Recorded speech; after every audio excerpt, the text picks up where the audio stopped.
ایک دن سرکار نے فرمایا, حضرت انس بن مالک کہتے ہیں حضور نے فرمایا بھی سارا دن نہ بیٹھے رہا کرو, وقفے سے ملا کرو, وقفے سے محبت بڑھتی ہے, وقفے سے ملا کرو محبت بڑھتی ہے. کہتے ہیں حضرت ابو بکر صدیق بھی قریب بیٹھے تھے, وہ بھی سن رہے تھے. ظہر سے پہلے بات ہوئی تو حضرت صدیق اکبر ظہر میں آئے, نماز پڑھی اور چلے گئے. عصر میں آئے, نماز پڑھی اور چلے گئے. مغرب میں آئے, نماز پڑھی اور حضرت انس بن مالک کہتے ہیں ظہر کے بعد بھی حضور نے پوچھا ابو بکر نہیں آئے؟ دیکھ بھی لیا ہے, آئے بھی ہیں, لیکن فرمایا وہ تو نماز میں آیا تھا نا, ادھر نہیں آیا.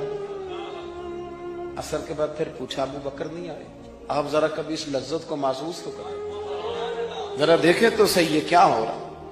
تیسری دفعہ مغرب کے بعد پوچھا انس یار ابو بکر نہیں آیا؟ تو حضرت انس بن مالک کہتے ہیں میں خادم تھا, قریب رہتا تو میں دوڑا گیا ابو بکر کے دروازے پہ دستک دی. میں نے کہا کیا کرتے ہو؟ حضور نے 3 دفعہ پوچھ لیا, آئے نہیں. کہتے صدیق اکبر دوڑے آئے, حاضر خدمت ہوئی. حضور حکم ہو.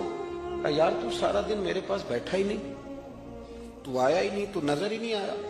عرض کی حضور آپ نے تو فرمایا تھا وقفے سے ملا کرو محبت بڑھتی ہے.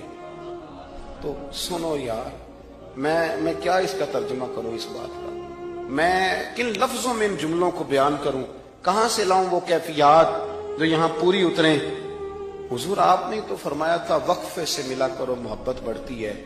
تو محبوب کی آنکھوں میں آنسو چمک آئے. فرمایا ابو بکر کہا تھا پر تجھے تو نہیں نہ کہا تھا. اور یار کہا تھا کچھ لوگوں سے, تجھے تھوڑی کہا تھا تو نہ جایا کر, تو یہی رہا کر, تو رہا کر یار, تو رہتا ہے تو میرا دل لگا رہتا ہے. اور یار آپ سمجھے تو صحیح, آپ ذرا محسوس تو کریں. ایک باری میری آنکھیاں چوں اونا نے اتھرو پونجے سن, ہن مینوں چسکا پی گیا رونے دا, ہن مینوں چسکا پی گیا رونے دا, تے ہر ویلے آہو زاری دا. آپ ذرا اس لذت کو تو لیں. حضور نے فرمایا تو نہ جایا کر. آپ دیکھیں نا, میں آپ نے بات سنی ہوئی ہے, صرف اشارہ دینا ہے. حضرت صدیق اکبر نے یہ نہیں کہا تھا کہ لے جانا اور میری بڑی مقام ہے, حضور تمہیں پتہ ہے میرے بارے میں کیا کیا کہا کرتے تھے, مجھے گنبد میں دفن کر دینا, یہ نہیں کہا. پر میں لے جانا, دروازے پہ رکھ دے. اگر دروازہ کھول دے, انہوں نے خالی دروازہ کھولنے کی بات کی تھی, تفسیر کبیر ساری پڑھ لینا. اگر دروازہ کھول جائے تو دفن کرنا, ورنہ جنت البقیع میں. فرمایا میں اس پہ بھی راضی ہوں, جنت البقیع میں دفن کر دینا. لیکن مولا علی کہتے ہیں ہم نے تو صرف رکھا تھا, اور ہم نے عرض کی حضور ابو بکر حاضر ہے.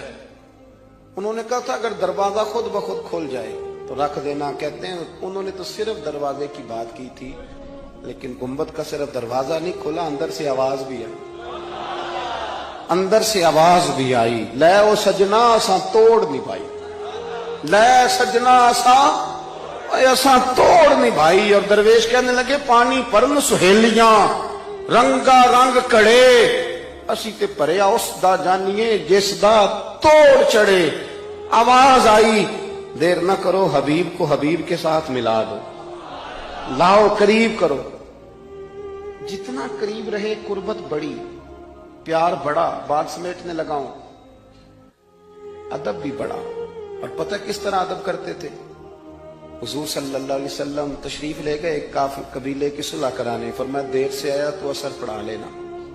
صحابہ کو پتا تھا کہ جب حضور نہیں ہوں گے تو جماعت کون کرائے گا. حضرت بلال نے اقامت پڑھی, صدیق اکبر نماز پڑھانے لگے. حضور تشریف لے آئے, لوگوں نے ہاتھ پہ ہاتھ مار کے حضرت صدیق کو بتایا کہ آ گئے حضور.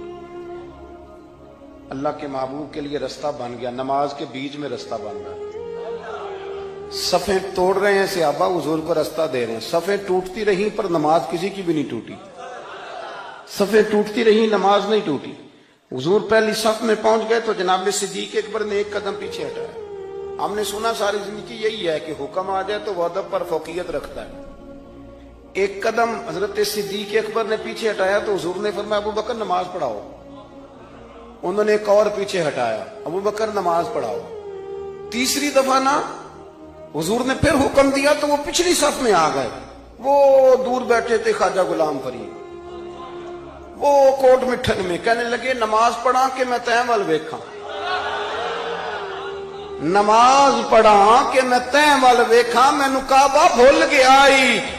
بھول گئیاں نی سب سوم سلاتاں اکو یار دا فکر پہ آئی نماز پڑھا کہ میں تیں ول دیکھا اور اقبال کہنے لگے اذان تو ازل سے تیرے عشق کا ترانہ بنو اور یہ نماز تو اس کے نظارے کا ایک بہانہ بنو نماز پڑھا کہ میں تیں ول دیکھا انتے کعبہ بھول گیا نبی پاک صلی اللہ علیہ وسلم اگلی صف میں کھڑے ہوئے مصلی پہ جماعت کرائی نماز کے بعد حضور نے نا مسکرا کے پوچھا ابو بکر میں نے 3 دفعہ کہا تھا کیوں نہیں نماز پڑھائی پھر بھی لفظ کوئی نہیں جملہ کوئی نہیں اتحیات کی حالت میں بیٹھے تھے تو ہاتھ باندھ دیا کیا جملے کہے کیا شان